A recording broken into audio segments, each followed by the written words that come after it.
Hi hello welcome back to my channel Meera Kalyana ಭಾಗ 32.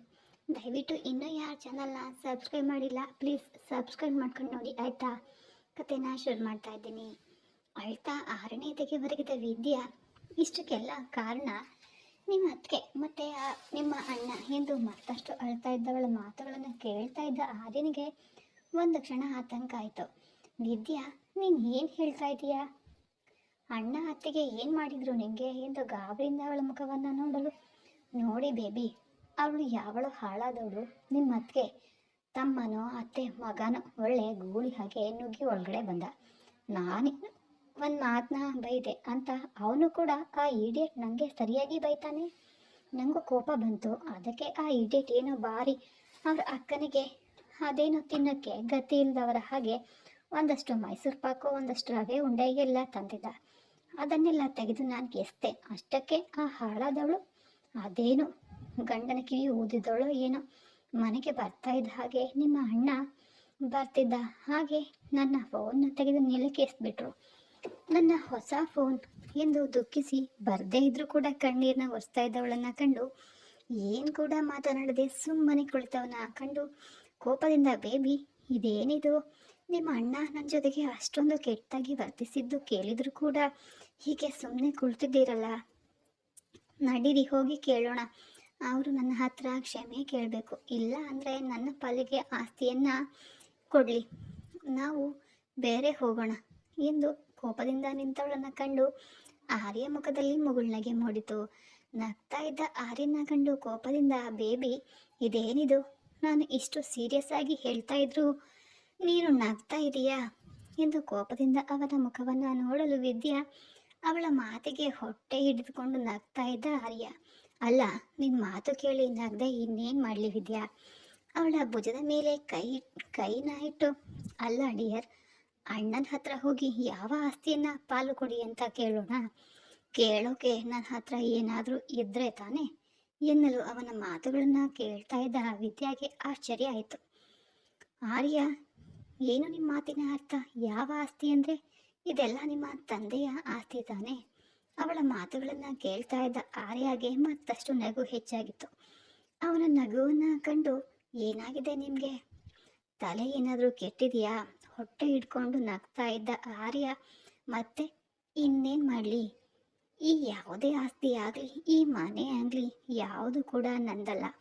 ಇದೆಲ್ಲ ನನ್ನ ಅಣ್ಣ ಕಷ್ಟಪಟ್ಟು ಸಿನಿಮಾ ಇಂಡಸ್ಟ್ರಿಯಲ್ಲಿ ಸಂಪಾದಿಸಿರೋದು. ನನ್ನ ಕೂಡ ಇಲ್ಲಿವರೆಗೆ ಓದಿಸಿ ಬೇರೆ ಎಲ್ಲೂ ಕೆಲಸ ಸಿಗದೇ ಇದ್ದಾಗ ಅವನೇ ಅವನ ಕಂಪ್ನಿಯಲ್ಲಿ ಕೆಲಸ ಕೊಟ್ಟು ನೋಡ್ಕೊಂಡು ಹೋಗು ಅಂತ ಬಿಟ್ಟ.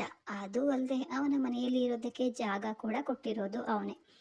ನೀನು ಕೇಳಿದಾಗೆ ಆಸ್ತಿ ಕೇಳೋದಕ್ಕೆ ಹೋದರೆ ನೀನು ಯಾವುದಾದ್ರೂ ಒಂದು ಮರದ ಕೆಳಗಡೆ ಟೆಂಟ್ ಹಾಕೊಂಡು ಇರಬೇಕಾಗತ್ತೆ. ನೋಡು, ನೀನು ಅಣ್ಣನ ವಿಷಯದಲ್ಲಿ ಜಾಸ್ತಿ ಮೂಗು ತೋರಿಸೋದು ಬಿಟ್ಬಿಡು. ನಿನ್ನ ಪಾಡಿಗೆ ನೀನಿರೋದು ನಿನಗೆ ಒಳ್ಳೆಯದು. ಆರ್ಯ ಮಾತುಗಳನ್ನು ಕೇಳ್ತಾ ಇದ್ದ ವಿದ್ಯಾಗೆ ಒಂದು ಕ್ಷಣ ಆಶ್ಚರ್ಯ ಆಯಿತು. ಇಷ್ಟು ದಿನ ತಾನು ಆ ಮೀರಾ ಹಣ ಮತ್ತು ಆಸ್ತಿ ವಿಷಯದಲ್ಲಿ ಅವಳನ್ನು ಅದೆಷ್ಟು ಹಂಗಿಸಿ ಮಾತನಾಡಿದ್ದೇನೆ. ಆದರೆ ಅವಳು ನನಗಿಂತ 1000 ಪಟ್ಟು ಮೇಲೆ ಇರೋದು ಅವಳ ಕೈಯಲ್ಲಿ ಸಹಿಸಲಾಗಲಿಲ್ಲ. ಆದರೆ ನಾನು ಮತ್ತು ನನ್ನ ಗಂಡ ಅವಳ ಗಂಡನ ಕೈ ಕೆಳಗೆ ಜೀವನ ಮಾಡ್ತಾ ಇರೋದು ನೆನೆದು ಅವಳಿಂದ ಸಹಿಸಿಕೊಳ್ಳಲು ಕೂಡ ಸಾಧ್ಯ ಆಗಲಿಲ್ಲ. ನಾನು ಮೊದಲೇ ಆರ್ಯನ ಬಗ್ಗೆ ಸರಿಯಾಗಿ ವಿಚಾರಿಸಿ ತಾಳ ಕಟ್ಟಿಸ್ಕೋಬೇಕಿತ್ತು. ನಾನು ಇವನನ್ನ ದೊಡ್ಡ ಕಂಪನಿಯ ಮಾಲೀಕನ ಮುದ್ದಿನ 2ನೇ ತಮ್ಮ. ನನ್ನ ಫ್ರೆಂಡ್ಗಳೆಲ್ಲ ಈ ಎಜೆ ಮಹಾರಾಜನ ಬಗ್ಗೆ ಹೋಗಲಿದ್ದು ಕೇಳಿ ಈ ಆರ್ಯನ ಮದುವೆಯಾಗಿ ಬಹಳ ದೊಡ್ಡ ತಪ್ಪು ಮಾಡಿದೆ ಎಂದು ಆಘಾತದಿಂದ ಕುಸಿದು ಬೆಡ್ ಮೇಲೆ ಕುಳಿತಳು ವಿದ್ಯಾ. ನಂತರ ಹೊಟ್ಟೆ ಹಿಡಿದು ನಕ್ಕೊಂಡು ನಗ್ತಾ ಇದ್ದ ಆರ್ಯನ ನೋಡು ಡಾರ್ಲಿಂಗ್, ನೀನು ಸುಮ್ಮನೆ ಅಣ್ಣನ ವಿಷಯದಲ್ಲಿ ಮೂಗು ತುಳಿಸುವ ಸಾಹಸಕ್ಕೆ ಕೈ ಹಾಕಬೇಡ. ನೀನು ಪುನಃ ಏನಾದರೂ ಅದೇ ಕೆಲಸಕ್ಕೆ ಕೈ ಹಾಕಿದರೆ ನಮ್ಮ ಅಣ್ಣನಿಗೆ ಮೊದಲು ಬಾಯಿಗಿಂತ ಕೈ ಮುಂದೆ ಬರೋದು. ಇನ್ನು ಮುಂದೆ ಆದಷ್ಟು ಇಂತಹ ಸಾಹಸಕ್ಕೆ ಕೈ ಹಾಕೋದು ಇಲ್ಲಿಗೆ ನಿಲ್ಲಿಸ್ಬಿಡು. ನಿನ್ನ ಪಡಿಗೆ ನೀನು ಇರೋದು ನಿಂಗೂ ಕೂಡ ಒಳ್ಳೆಯದು, ನನಗೂ ಕೂಡ, ನಮ್ಮಿಬ್ಬರಿಗೂ ಒಳ್ಳೆಯದು ಎಂದು ಅವಳ ಭುಜದ ಮೇಲೆ ಕೈ ಹಾಕಿದವನ ಕೈನ ಕಿತ್ತೆಸೆದು ಕೋಪದಿಂದ ವಿದ್ಯಾ, ಅಲ್ಲ ಆರ್ಯ, ನೀವು ಮದುವೆಗೂ ಮುಂಚೆ ಇದನ್ನೆಲ್ಲ ನನಗೆ ಹೇಳ್ಬೋದಿತ್ತು ಅಲ್ವಾ ಎಂದು ಅವನ ಮುಖವನ್ನು ನೋಡಲು ಯಾವುದು ಹೇಳಬೇಕಿತ್ತು ವಿದ್ಯಾ ಎಂದು ಆಶ್ಚರ್ಯದಿಂದ ಅವಳನ್ನೇ ನೋಡಲು, ಅಲ್ಲ, ಅದು ಹೀಗಿದೆ. ಇದೆಲ್ಲ ನನ್ನ ಅಣ್ಣನ ಸ್ವಂತ ಪರಿಶ್ರಮದಿಂದ ಕಟ್ಟಿ ಬೆಳೆಸಿದ ಕಂಪ್ನಿ. ನಾನು ಇಲ್ಲಿ ಕೇವಲ ತಿಂಗಳ ಸಂಬಳಕ್ಕೆ ಕೆಲಸ ಮಾಡ್ತಾ ಇರೋದು ಎಂದು ಮುಂಚೆಯೇ ಹೇಳಬೇಕಿತ್ತು ಅಲ್ವಾ ಎಂದು ಅವನ ಮುಖವನ್ನ ನೋಡಲು ಇಷ್ಟೊತ್ತು ನಗ್ತಾ ಇದ್ದಂಥ ಆರ್ಯ ಮುಖವು ಅವಳ ಮಾತಿನಿಂದ ಕೊಂಚ ಗಂಭೀರವಾಗಿತ್ತು. ಅಂದ್ರೆ ನೀನು ಯಾವ ಅರ್ಥದಲ್ಲಿ ಹೇಳ್ತಾ ಇದೀಯಾ ವಿದ್ಯಾ? ಮುಂಚೆಯೇ ಹೇಳಿದ್ರೆ ಏನ್ ಮಾಡ್ತಾ ಇದ್ದೆ? ನಮ್ಮ ಮದುವೆ ಅನಿರೀಕ್ಷಿತ ಎಂದು ಅವಳ ಮುಖವನ್ನ ನೋಡಲು ತಕ್ಷಣವೇ ಎಚ್ಚೆತ್ಕೊಂಡ ವಿದ್ಯಾ ಅವನ ಕೈನ ಹಿಡಿದು, ಛೇಚೆ, ನಾನು ಹೇಳಿದ್ದು ಆ ಅರ್ಥದಲ್ಲಿ ಅಲ್ಲ ಆರ್ಯ ಎಂದು ಅವನ ಎದೆಗೆ ಒರಗಿದಳು. ನಂತರ, ಇಲ್ಲ ಆರ್ಯ, ನೀನು ತಿಳಿದಿರುವಂತೆ ನಾನು ನಿನ್ನ ಯಾವುದೇ ಹಣ ಅಥವಾ ಅಂತಸ್ತು ನೋಡಿ ಇಷ್ಟಪಡಲಿಲ್ಲ. ನಿನ್ನ ತಕ್ಷಣ ಮದುವೆಗೆ ಮಾಡ್ಕೊಳ್ಳೋಕೆ ಒಪ್ಕೊಳ್ಳಿಲ್ಲ. ನಿನ್ನ ಹೃದಯನೇ ನೋಡಿ ಮದುವೆ ಮಾಡ್ಕೊಂಡಿದ್ದು. ನನಗೆ ಕೊನೆವರೆಗೂ ಅಷ್ಟು ಸಿಕ್ಕರೆ ಸಾಕು ಎಂದು ಅವನ ಎದೆಗೆ ಒರಗಿದವಳನ್ನ ಇಷ್ಟೊತ್ತು ಅವಳ ಮಾತುಗಳನ್ನ ಕೇಳ್ತಾ ಇದ್ದ ಆರ್ಯ ನೆಟ್ಟಿಸರು ಬಿಟ್ಟ. ತಾನು ಕೂಡ ಅವಳನ್ನ ಬಳಸಿ ಹಿಡಿದು, ನನಗೆ ಗೊತ್ತು ವಿದ್ಯಾ, ನೀನು ನೋಡೋದಕ್ಕೆ ಎಷ್ಟು ಒರಟಾಗಿ ಕಂಡ್ರು ನಿನ್ನ ಮನವು ಪುಟ್ಟ ಮಗುವಿನಂತೆ, ಮಗುವಿನ ಮನಸ್ಸಿನಷ್ಟೇ ಶುದ್ಧವಾಗಿದೆ ಅಂತ ಎಂದವನ ಹಿಡಿತ ಮತ್ತಷ್ಟು ಬಿಗಿಯಾಗಿತ್ತು. ಅವನ ಮಾತುಗಳನ್ನ ಕೇಳ್ತಾ ಇದ್ದ ವಿದ್ಯಾಗೆ ಮೀರಾ ಎಲ್ಲ ಥರಲ್ಲೂ ತನಗಿಂತ ಮೇಲೆ ಇರೋದು ಅವಳ ಕೈಯಲ್ಲಿ ಸಹಿಸ್ಕೊಳ್ಳೋಕೆ ಆಗೋದಿಲ್ಲ.